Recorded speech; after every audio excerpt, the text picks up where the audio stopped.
morning, everybody, and welcome. I welcome everyone here. My name is Garrett Ripa. I'm the Acting Deputy Executive Associate Director for ICE ERO, and I welcome everyone here. More importantly, I want to recognize all of our state, local, and federal partners for this historic event, Operation Tidal Wave, which has been a tremendous success for Florida, and special for our principals that are here today, our ICE Deputy Director Madison Sheahan, our Florida Governor Ron DeSantis, Larry Keefe, who is the Executive Director for the Board of Immigration Enforcement, and finally Jeff Denisi, who is the Chief Patrol Agent in charge for the Miami sector. Great opportunity to ask questions and to meet all these individuals. Again, it's been an historic event, and it's a commitment that we're all together. We're working together to make sure we get this done correctly and how we've always been doing it. Again, the ICE mission statement continues to be to protect the homeland against those individuals who undermine the integrity of our immigration laws. This operation encapsulates that, and I'm very proud to be here. And I will now introduce our ICE Deputy Director, Madison Sheahan.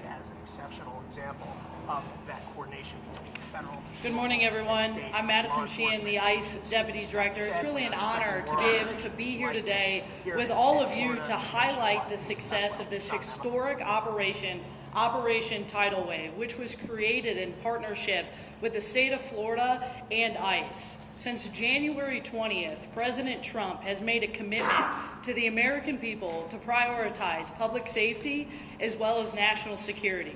And everything we do at ICE is to prioritize those things. And this operation really is a historic marker of success that was made possible because of the partnership with the state of Florida, allowing us to activate our 287G officers and activating over 250 local and state law enforcement as well as National Guard to assist our federal partners. And I want to thank Governor DeSantis for his commitment to be able to put this operation on for the last week. And together we are able to conduct over 1,100 arrests and remove several violent gang members from the communities here in Florida. Operation Tidal Wave is truly a first of its kind operation, utilizing 287G resources, integrating with the state and local law enforcement to assist in the day-to-day ICE mission. While this may be the first 287G operation of its kind, thanks to the governor, it's not going to be the last. President Trump, Secretary Noem, and ICE are committed to these large-scale operations to be able to keep our communities safe, because we will not stop until our American families and everyday Americans are safe in their own communities, because we have zero tolerance for criminal, illegal aliens. I want to also highlight some of the historic arrests that were made by our 287G partners, including a Brazilian national that has a history of aggravated assault. We have a Mexican national taken into custody whose history includes kidnapping, and we also have Colombian nationals who were convicted of murder that we were able to take off of the street thanks to the men and women of ICE, our federal partners, as well as our state and local officers who dedicate themselves every single day to keeping the American people and the people of Florida safe. I'd also like to thank our partners here at Operation Tidal Wave, including the Florida Department of Law Enforcement, the Florida Department of Emergency Management, the Florida Highway Patrol, the Florida National Guard, the Florida Sheriff's Association, as well as the Fish and Wildlife Commission and their Department of Corrections, who all came to the table when we were at and met the moment that was asked of them, directed by Governor DeSantis, working directly with ICE here in the state of Florida to create this historic partnership that will go down as the most single arrest done by a state in a single week that ICE has ever had, leading up to that 1,100 arrests that we've been able to highlight over this last week. Truly a historic marker of a model that can be used not only here in the state of Florida for many operations to come, and I think the governor would agree that this will not be the last one here in the state of Florida, but also a model that we're able to take to other states to make it a priority that the president has kept to the American people to make sure our communities are safe and continue to be safe. I'd also like to thank our federal partners, including CBP, the U.S. Coast Guard, ATF, DEA, the FBI, and the U.S. Marshals. This is truly an all-government approach set the tone by President Trump and Secretary Noem, and ICE is able to take the lead with these partners to be able to make this historic event and historic operation, Operation Tidal Wave, happen. Again, I'd like to thank Governor DeSantis for his continued support and commitment to the people of ICE and the people of America to be able to get this done. I'd also like to thank President Trump and Secretary Noem for their continued leadership and commitment to the American people. Thank you. All right, and moving on, our great governor of Florida, Mr. Ron DeSantis. Well, thank you. 4 years ago, we had seen something that we had never seen in American history. We had a president, Joe Biden, that opened the border and basically declared that people could come illegally. Interior enforcement was rendered basically null and void, and this was impacting not just the southern border region of Texas or Arizona, but communities all across the country, including in the state of Florida. And so 4 years ago, we were sending people to the southern border to help supplement state efforts to try to mitigate the damage. And our Operation Lone Star saw more than 1,000 national, state guardsmen, state law enforcement officers go to Texas to assist the state of Texas in stopping this border invasion. We also, being a maritime state, we are vulnerable to having illegal boats coming and bringing illegal aliens onto our shores. This was particularly pressing when you had issues in Haiti bubble up even more, and there was a lot of issues that people thought was going to lead to a mass migration into the state of Florida. We launched Operation Vigilant Sentry.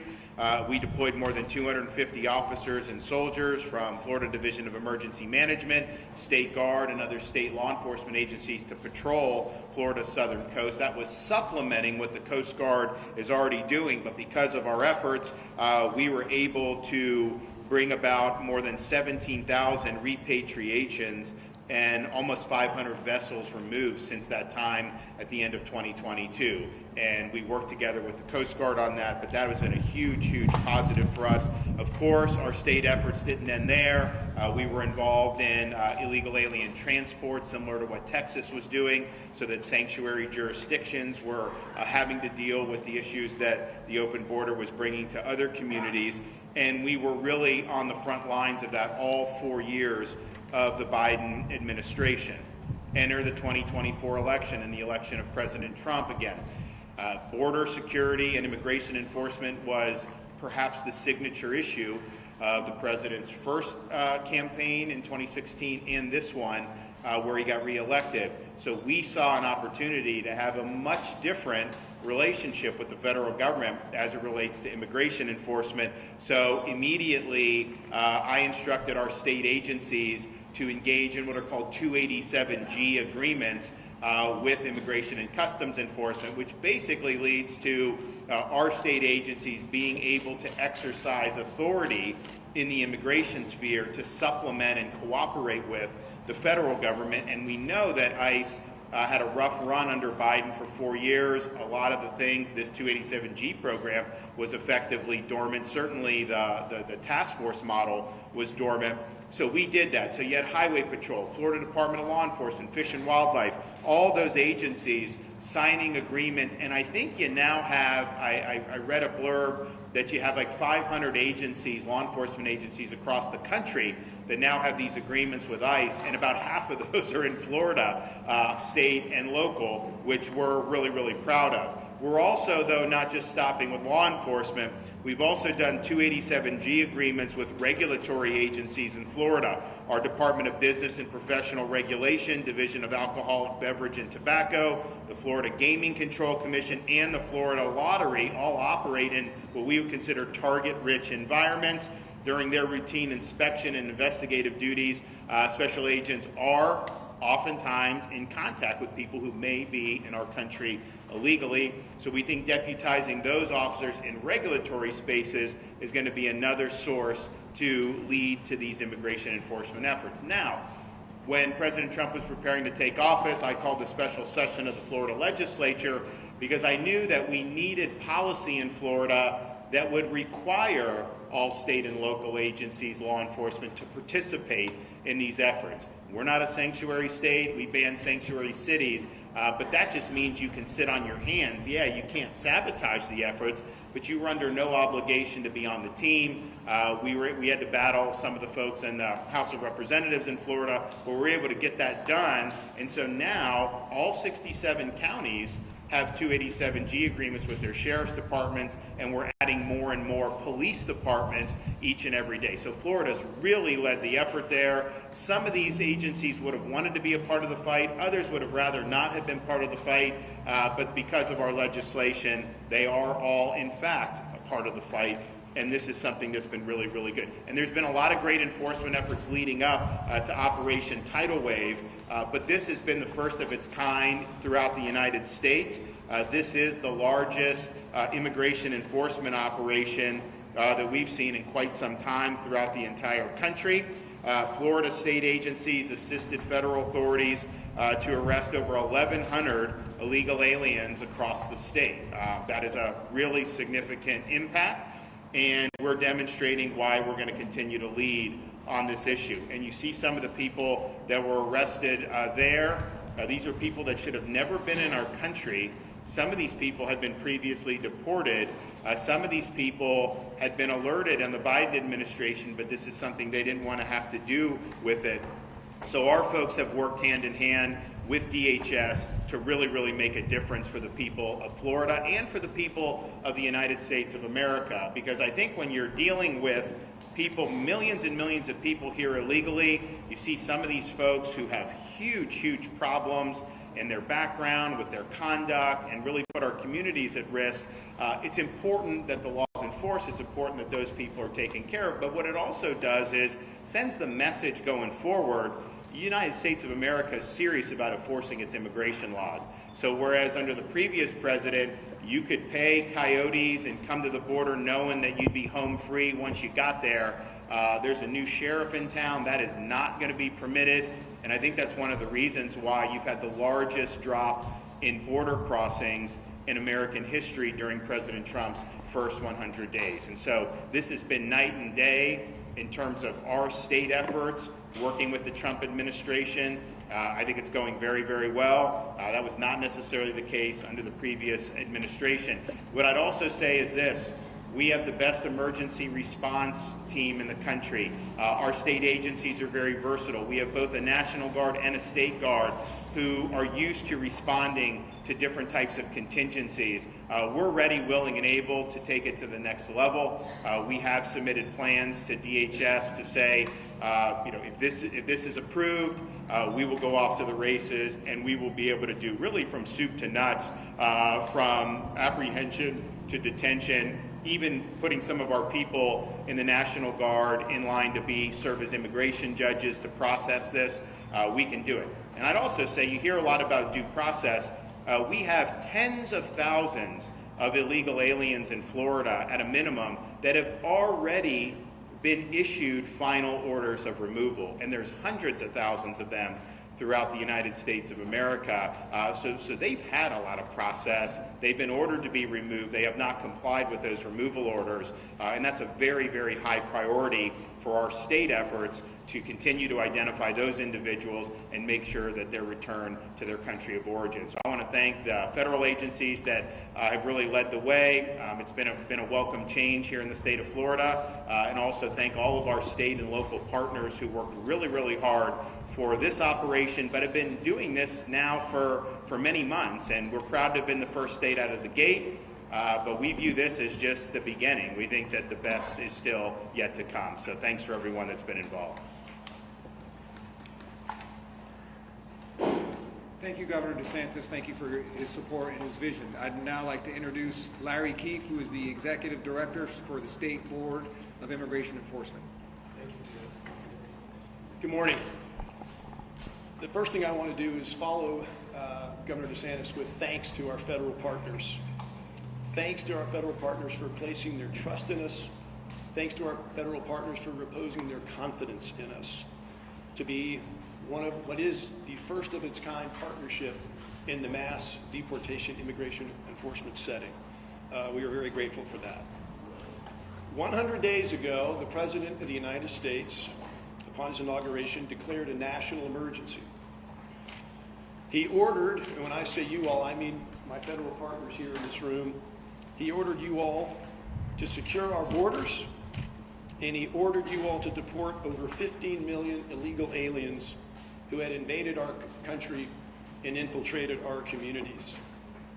And I say this vicariously proudly for you all. I used to be with the Department of Justice, so I have some federal DNA that still runs through me. I am so proud that you all, our federal partners, in about 7 weeks, effectively, functionally secured our national borders and restored our national sovereignty. Yesterday, I saw President Trump presiding over a cabinet meeting where Secretary Noem took it out several decimal points that as of yesterday at least, the border is 99.99, and maybe she went on for some more, but effectively secure. So job well done, and it's an honor to be your partner. But, and by the way, I should mention, I spent some time on the Texas border, and over 60% of the folks, the illegal aliens that invaded this country were headed to Florida. So a special thank you from Florida to President Trump and Secretary Noem for that great accomplishment of securing our border. But the transition and focus now is on what I understand to be the largest deportation campaign in American history. Millions and millions of people embedded, illegal aliens embedded in the heart of our country, and that is a huge task and a huge undertaking for any organization. But a lot of people don't know, given the size and the power and the authority of the federal government, that when it comes to law enforcement, federal law enforcement is really only about 15% of all the law enforcement in this country. 85% of the everyday regular law enforcement in this country is at the state and local level. In order for the federal government to carry out its mass deportation mission, it absolutely has to have not just the kind of passive, yeah, we're with you, support and assistance, but direct engagement, leaning forward, ready to assist, hand in hand. Our governor in Florida recognized that within a week, I think, Governor, of President Trump's inauguration, and called the special session of the Florida legislature, where everybody in Florida combined, the legislature, the governor, all the members of the cabinet, said, we are lockstep with you, Mr. President. We are there 100%, every bit of the way, leaning forward, 287G, the whole works. So to leave my thanks for my federal partners at the moment right now, thank you for reposing your trust and confidence in us. And Florida looks forward to being the bellwether, the blueprint, the prototype of how state and locals work with their federal partners to make things happen and get things done in all settings, but in this instance, the mass deportation setting. Let me turn now to something I don't do often enough, and that is to thank my Florida state and local colleagues, some of whom are standing behind me, but not all of them are. And some say that familiarity breeds forgetfulness in who matters to you and who to be grateful for. So I want to express my gratitude to them and all they've done to make this happen and will continue to do to make this happen. About 3 months ago, when I began my efforts toward this project, I went to Washington, D.C., and I spoke with one of the senior leaders at DHS named David Venturella, and I told him unabashedly that Florida is going to do absolutely whatever it must do to be the best state partner for President Trump and Secretary Noem in this endeavor. Shortly after that, the state and all of our state agencies came to Miami, where there's the greatest concentration of the DHS folks that are really calling the shots of what happens in Florida. And we met with them, and we didn't just meet with them and leave and go back to Tallahassee and other places. We embedded with them at the Joint Intelligence Operations Center and formed real relationships. And we have continued through representative state law enforcement agencies to be there in that federal space, breathing the same air, arm in arm, sitting next to each other, doing all the things you need to do to go about finding, sorting, detaining, and deporting illegal aliens, especially those that are residing in the state of Florida. These are real, authentic relationships. Federal, state, and local working together in one physical place. Imagine it in the 21st century post-COVID. They are very well underway in their efforts in terms of understanding Florida's capabilities and capacities, all the tools that the state of Florida has to bring to the mission. And I would say that, as you all can tell from Governor DeSantis and his approach, not just are we there passively offering tools, we want to get in and do the work. And so Florida is also offering solutions. You heard the governor mention some of them with regard to detention and transportation, all involved in this process. There are two individuals that have a very key role in scaling this up, or this blueprint can be taken to other states from Florida. And that we have with us behind me today, Director Kevin Guthrie of the Division of Emergency Management and General John Haas of the Florida National Guard, in terms of the mass movements of people. After they have been found, after they have been detained, there's lots of movements, there's lots of needs for housing, lots of logistics complexities that would make Amazon delivery or Federal Express blush. They are amazing in their skills, and they're offering those. So I want to say a quick thank you to my my state partners once again, my state colleagues, for being chosen, for being trusted, and for making Florida proud. As I bring it in for landing here, my perspectives on Operation Tidal Wave is I'm so enthusiastic, so excited. I'm not surprised. I knew it would be a success. Our federal partners are amazing.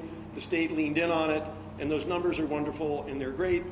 But quite frankly, my perspective is that Operation Tidal Wave, at least that 1 week of it that's occurred already, our first op, so to speak, was a warm-up, was a test run, was just to kind of see how things played out after all those months of working and planning.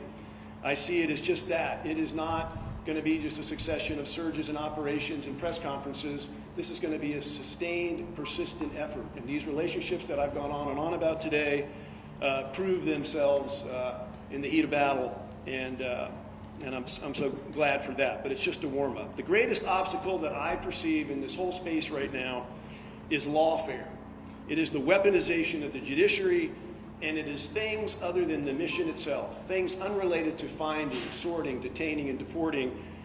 That is the greatest obstacle to slow down momentum for those who want to obstruct this process, and it is essential that there be strong leadership. It takes a unique type of leader in this type of environment, a leader that is bold, a leader that is decisive, a leader that is resolute, and a leader that is, and leaders plural, who are undaunted in the face of this weaponized judiciary and lawfare. And we absolutely have that. The stars have aligned. It's a perfect storm of goodness with President Trump, Secretary Noem, and Governor DeSantis. They are the right leaders at the right place at the right time. Lastly, my perspectives on the partnership going forward. Once again, what has happened here this past week that we're here talking about today is a warm-up. What matters now is how we put together our plan, or finalize our plan for execution on what is going to be constant, persistent pressure and effort in this process. And a key to that is going to be measuring success. A lot of people fear accountability. They don't like it. They don't like to measure things. But this is quintessentially a numbers mission. If you're engaged in mass deportation and you're focused on success in mass deportation in Florida, then you got to know how many apprehensions are you having? How many people have you detained? How many people have you deported? So it is key for the citizens of the state and the citizens of the country to hold their leaders accountable, to find out what is your sheriff doing? What is your police chief doing? What are those law enforcement agencies or local officials doing that they can do to assist in this emergency mission? That's all I have. Thank you very much, and once again, thanks to our federal hosting partners. Thank you, Mr. Keefe. And now I'd like to introduce the Chief Patrol Agent for the Miami sector, Chief Jeff Denisi. Good morning.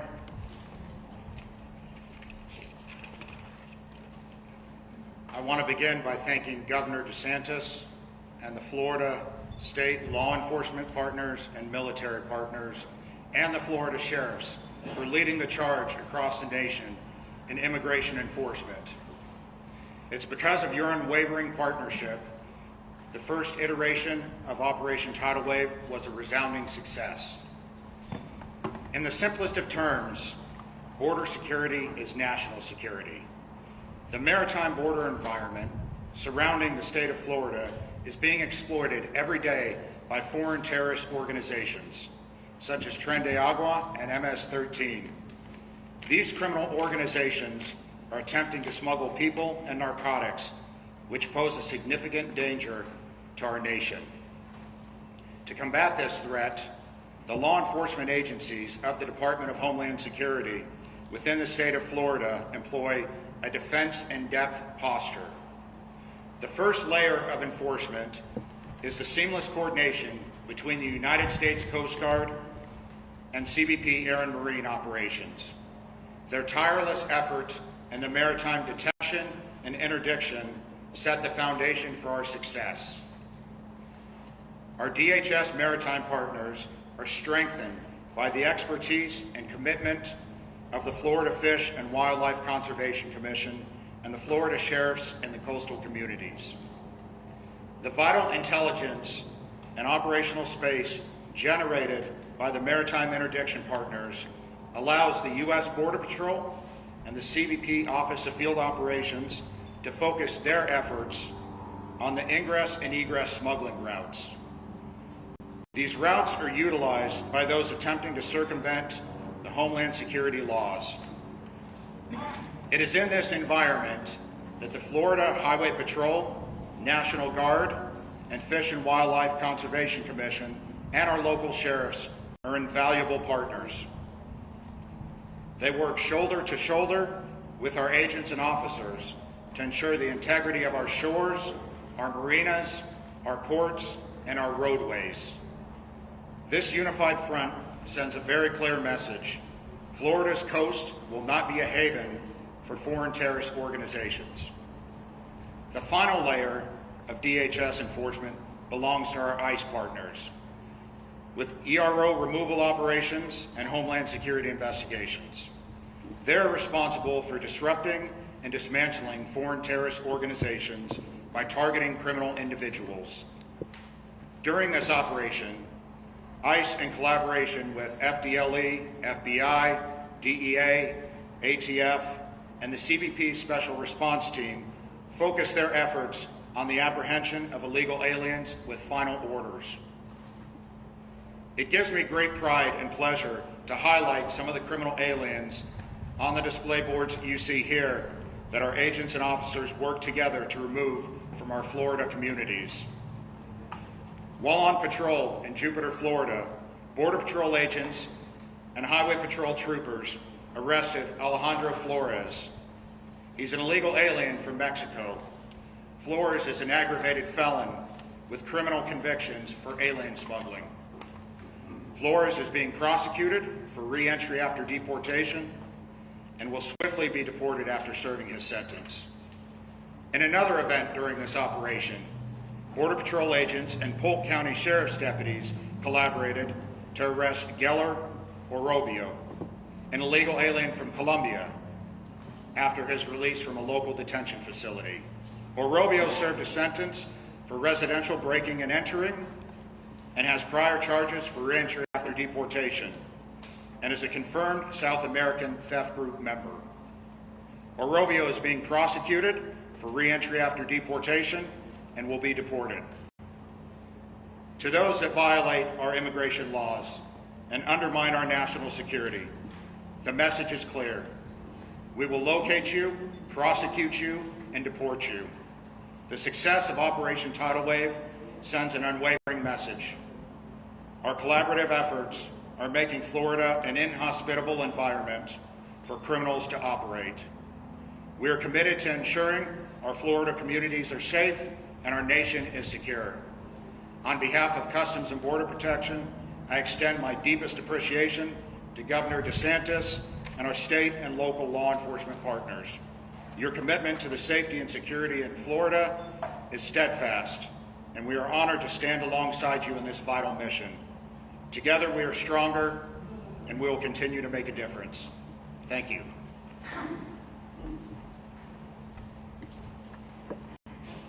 Thank you, Chief Denisi. That will conclude the presentation portion. We will open it up for a few questions that are germane to the Operation Tidal Wave. Ma'am. I'm sorry, sir. Can you spell the two names that you just said? Because there's Jumping off for a point of clarification. Flores and who else from Colombia? Can you spell it for us? Right. Sure. And also, we don't have any names on those displays, and the names that he mentioned there are different than the names in the news release, so maybe just... Okay, we can definitely get you updates. I don't think that's a problem. The first name is Geller Orobio, Orobio, and he's the Colombian individual you see over here. Geller. That's G-E-I-L-E-R.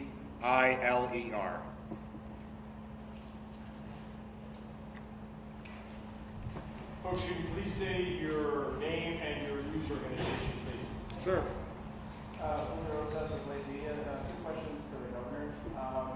So, as predicted, with Operation Highway and similar law enforcement efforts in the state, immigration attorneys, immigration advocates are saying that this operations like this are basically racial profiling with casinos. I just wanted to see what your response is to that. And then the second question is, the executive director touched on criminal welfare. Do you have any concerns that with the lawsuits happening and federal injunctions, that sure you can arrest all these people, but getting them out seems to be kind of not so much of a done deal. So do you have concerns that federal injunctions and lawsuits can hinder these kind Of course. I mean, I think we've seen it. You know, on the one hand, Biden opened the border. You'd have states like Texas do legislation to say, okay, we'll enforce federal law. And the courts would say, oh no, it's the province of the federal government. And so they have a right and supremacy to not take care that the laws are faithfully. It'd be one thing if the state was going against what the law is, then you could say supremacy. So it basically neutered the states.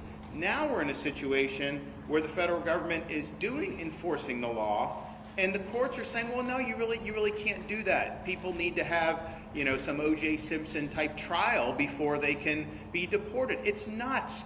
And it's a heads they win, tails we lose for the country, to where people come in unimpeded and it's virtually impossible for them to go. I think the president has statutory authority to do this. I also think he's got Article 2 constitutional authority to do this. But I think what we've seen is they will find judges who just want to throw sand in the gears. And that's been true across their efforts, not even limited to the immigration space. So I anticipate that will likely continue. Ultimately, though, you know, the U.S. Supreme Court can end this charade. They've had opportunities to do it, and they haven't been willing to do it. They've created some of the mess in the immigration space with the jurisprudence. They should reverse U.S. versus Arizona. That was not the right decision. That was a split decision from the court. And so they have an opportunity to get this basically on better footing, because right now you have the policies are really being hijacked by these district judges, and they shouldn't be able to do a nationwide injunction. If you have an illegal alien that they sue for, and the judge wants to find something, even though I probably wouldn't agree with that, should apply to that case. It shouldn't stop immigration enforcement efforts writ large. So we're going to continue to deal with those issues, but I do think these are going to need resolution by the U.S. Supreme Court, and I don't think you're going to see it end until that happens. Anything about racial profiling, Governor? There's no racial profiling. If you're here illegally, then you're a violation of the law. And there's not saying that, you know, only people of one shade, or that if you're illegal, you're illegal. And we're going to hold you accountable. Ma'am. Hi, so I was wondering how you guys are handling the balance between pursuing what you consider foreign criminals and national criminals, because foreigners are not the only criminals. Law enforcement agents at the state and local levels also need to pursue national U.S. citizens that are committing crimes. So how are we balancing that to make sure we're not distracting them from their job? Well, our state and local, they are doing their jobs as they always do. Their role in this is to supplement the efforts that the feds are doing. The reality is they come into contact with illegal aliens more than the feds do, just in a matter of course. And so to have this cooperation, I mean, our highway patrol, you have people driving on the highways here illegally. We don't issue driver's license. We don't recognize driver's license. We don't recognize any ID for people here illegally in Florida, but nevertheless they're driving. Well, our highway patrol can then work with ICE and get this process moving. So it works well in harmony. And I think ultimately, if you're enforcing immigration laws consistently, I think that leads to less crime overall, and I think it ends up helping their missions. Sir? Florida. A question for the governor. You mentioned the expansion of the 287G program to business regulations, Department of Business Regulations, or the lottery. Are we looking at point of sale vigilance services, or if so, we're putting legal status of driver's license to make that easier to show residency and legal status? So I think that remains to be seen how they're exactly going to do it. I think that these folks are involved in areas where they're likely going to be able to add value to what ICE and DHS are doing. So I think just stay tuned and see how that unfolds. I'm Ashlyn Webb with WFTV Channel 9 in Orlando. This is a question for Deputy Director Madison Sheahan. I was wondering, we've heard about the importance of knowing the numbers of apprehensions from ICE. We heard that from Mr. Keith just now, and we know from this operation. But ICE's website shows spotty data with monthly and quarterly apprehensions. Why is that? Why isn't it being updated since the Trump administration? And also, are you guys meeting that quota that the Trump administration put out of 1,200 to 1,500 a day?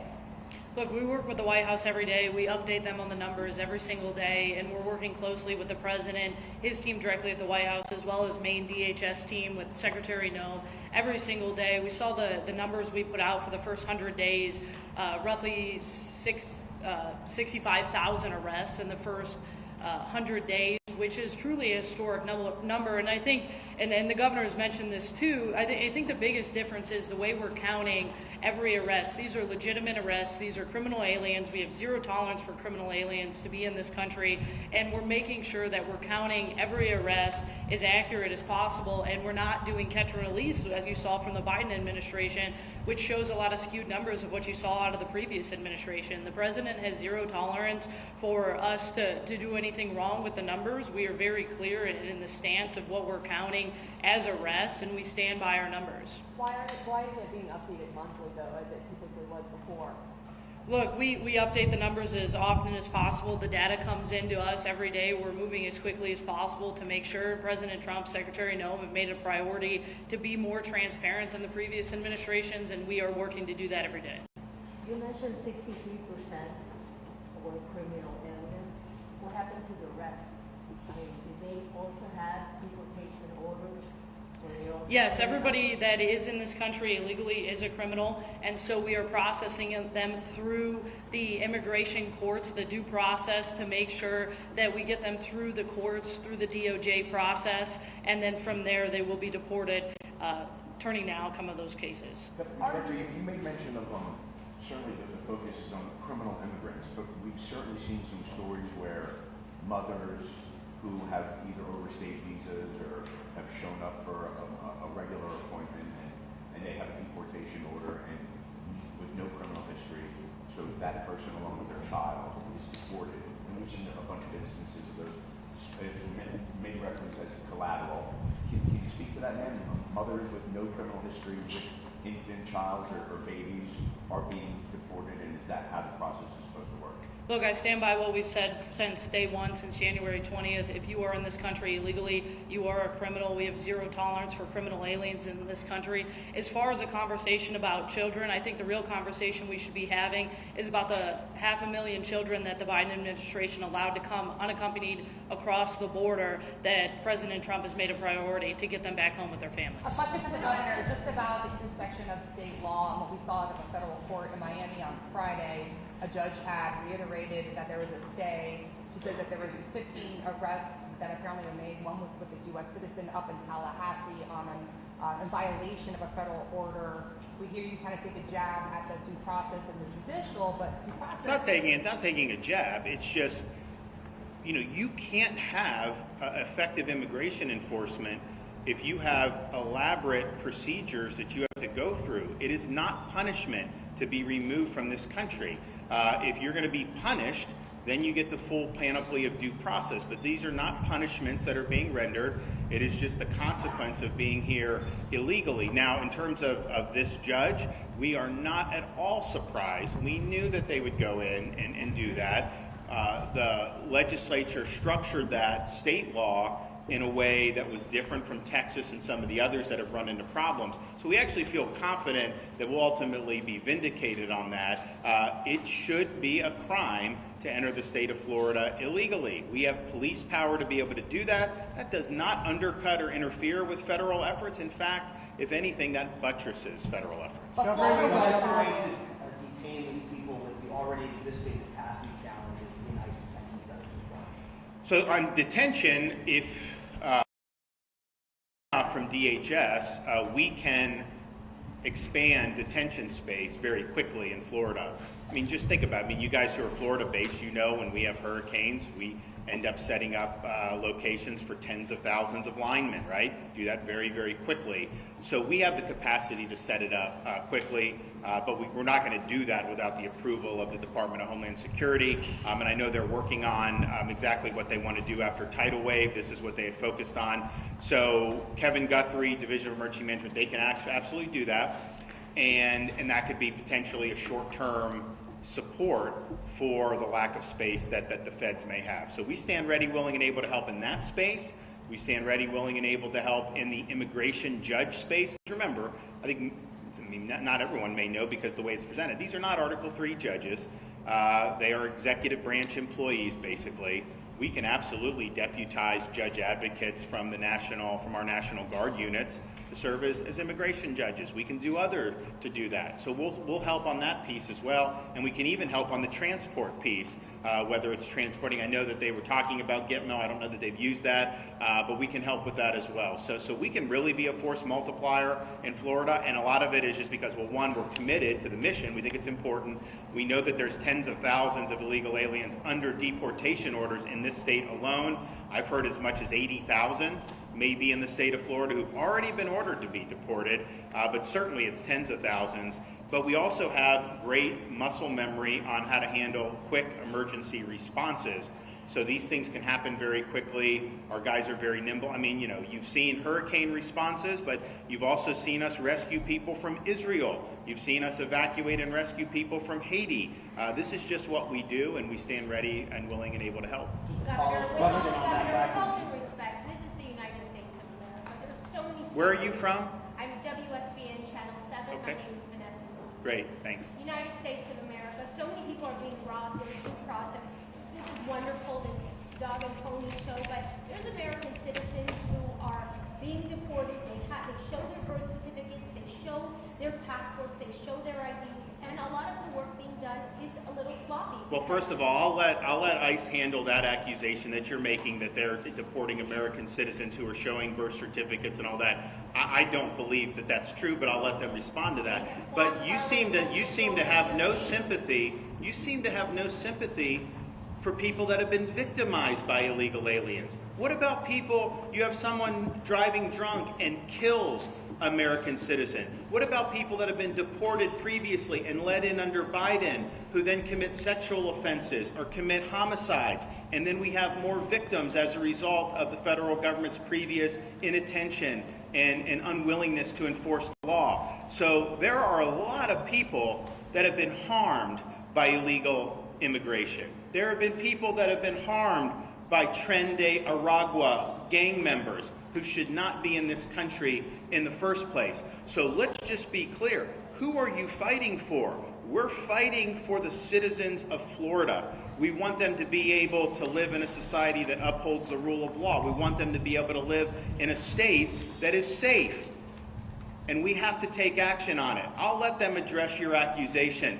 But the notion that somehow this is America, therefore we're supposed to have an open border, we're not supposed to enforce immigration laws, we're supposed to just sit on our hands when Biden let in 7 or 8 million people illegally into the country? No, that is not responsible. That is not what our citizens elected us to do.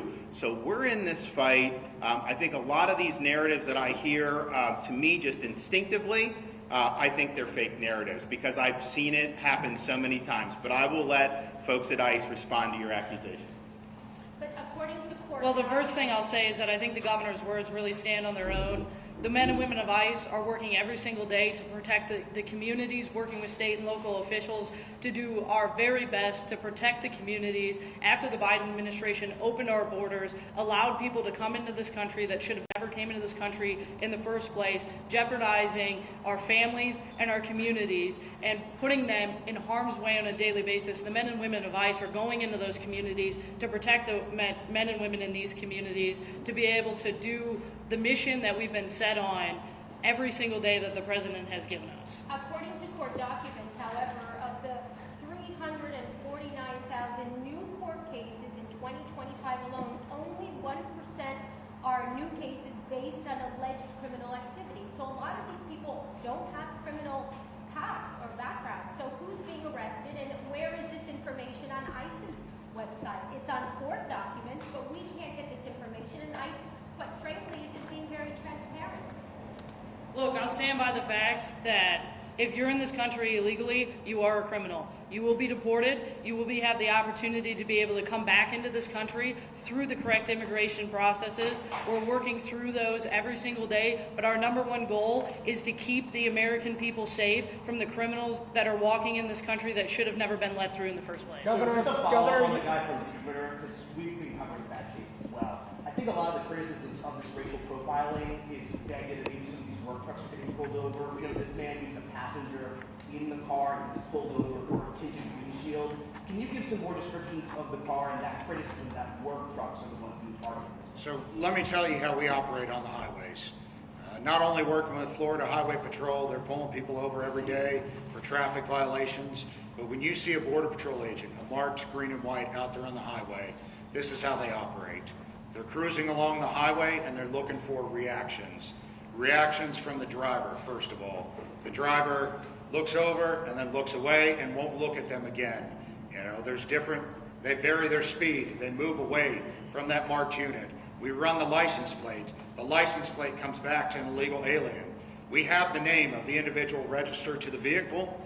We get their DOB from there, and we run it through our immigration systems. So we know when we pull that person over, the registered owner of that vehicle, which gives us reasonable suspicion to stop the vehicle, is an illegal alien. He may not be in that vehicle, but it gives us enough reasonable suspicion, which is what we need to stop the vehicle. There's no racial profiling going on. Governor, you said some agencies wanted to be part of this fight. Some agencies would rather not have been part of this fight. Can you be a little more specific? And was there any pushback or just outright refusal from any agencies or any officials with these agencies or even public officials or state officials to be part of this operation? So, no, that's not what I meant. What I was referencing is when we did the special session, one of the things I insisted on was that we impose a duty on all state and local law enforcement to actively assist and participate. I think the language is you have to use your full efforts available to you. Now, obviously, some of our rural sheriffs, they may not have any personnel. Some of our more urban areas probably have a little bit more ability. They also provided funding, though, of course, to help these agencies. We didn't want to do an unfunded mandate. But my point on that is, had we not imposed that duty, you would not have had 67 sheriffs do 287G agreements. You would have had some, maybe even most of them, but you definitely wouldn't have had all of them. You wouldn't have the number of municipal agencies, police departments that have had the 287G had we not imposed the duty. And so that is just, and it's not, I mean, you have some sheriffs that are conservative law and order, but their view is maybe, hey, the feds can just take care of it. I got enough on my plate, and I get that, but that ultimately doesn't work because this is a problem that is not just limited to ICE agents. I mean, it's a problem that affects communities throughout the state of Florida. It does affect criminal activity. It is a way to bring in drugs, bring in human trafficking, a whole bunch of other stuff. So they're all on board.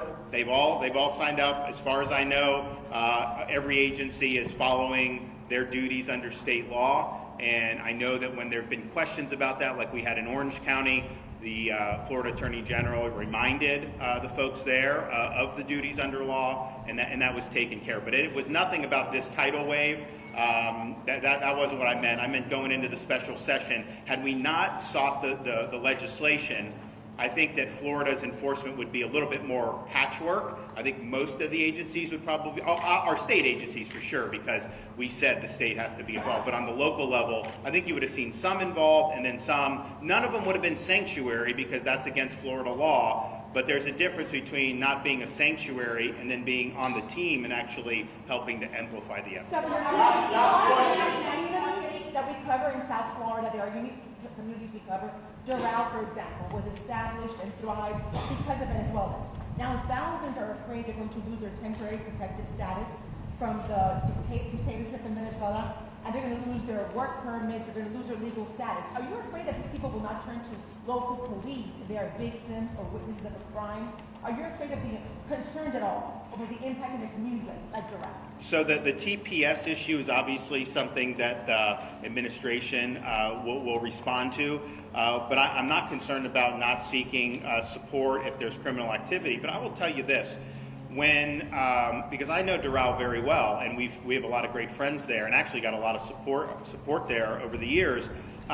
When we did the Martha's Vineyard, it was mostly Venezuelans who were on that. And people were saying, oh my gosh, Doral, they're going to be so upset because there were Venezuelans.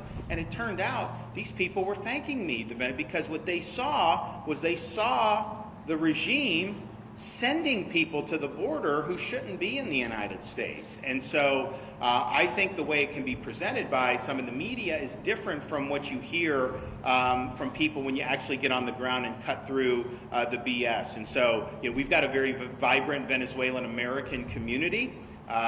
Made huge contributions to South Florida and to the state of Florida, and that will continue. But at the same time, I mean, some of these gang members, some of the people that have come in with Maduro, pushing them out of prisons and stuff, we don't want those folks in Doral. We don't want those folks in South Florida. And I think that there's a pretty clear distinction on those two types of folks. Governor, you mentioned also. I want to thank everybody. I want to thank the governor. Thank you, everyone, for attending today. Again, thank you very much. Hey, Nestor, can we do live shots in the parking lot? For the noon?